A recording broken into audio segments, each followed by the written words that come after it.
మనం మాచవరం ఆంజనేయ స్వామి గుడి దగ్గర ఉన్నాం. ఈ గుడికి రావడానికి భయానికి కూడా భయం వేస్తుంది. అంటే ఇది కేవలం హనుమంతుడి ఆలయం కాదు, ఇది మనకి ఈ ఊరికి క్షేత్రపాలకుడు అయినా ఇక్కడ భక్తి ఎలా ఉండాలో నేర్పించే స్థలం. ఇది విజయవాడ ఏలూరు రోడ్లో మాచవరం ఏరియాలో ఉంది. ఇది చాలా ప్రసిద్ధమైన టెంపుల్. కొత్త వెహికల్స్ కొనుక్కుంటే ఇక్కడ వాహన పూజలు అన్నీ చేస్తారు. ఇది ఆంజనేయ స్వామిని మనోధైర్యం ఇచ్చే ఆంజనేయ స్వామి అంటారు. ఇక్కడ మనకి ముఖ్యంగా ఆలయం పూజారి గురించి మాట్లాడుకోవాలి. మేము 2 ఫ్యామిలీలు ఉన్నాము. ఒక పెద్ద పూజ చేపించి 500 రూపాయలు ఇచ్చాం. మళ్ళీ రెండో ఫ్యామిలీ 500 రూపాయలు ఇవ్వకపోతే పూజారి గారు వద్దండి, మీరు ఆల్రెడీ 500 ఇచ్చారు చాలు అన్నారు. సార్ మీరు ఎప్పటికే ఇచ్చారు, అది నాకు నెలకు సరిపోతుందని చెప్పారు. ఆయన 500 రూపాయలు నెలకు సరిపోతుందని చెప్పారు. ఆయన మాట చెప్పగానే మా మనసు కదిలిపోయింది.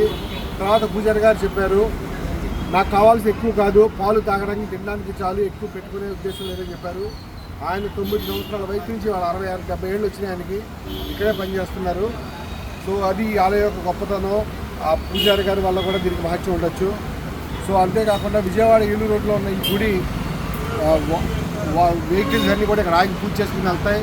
ప్రయాణంలో హనుమంతుడు రక్ష కల్పిస్తాడనే ఒక నమ్మకం. కొత్త వాహనాల పూజ కూడా ఇక్కడ జరుగుతుంది. జై వీర హనుమాన్. బాగుంది.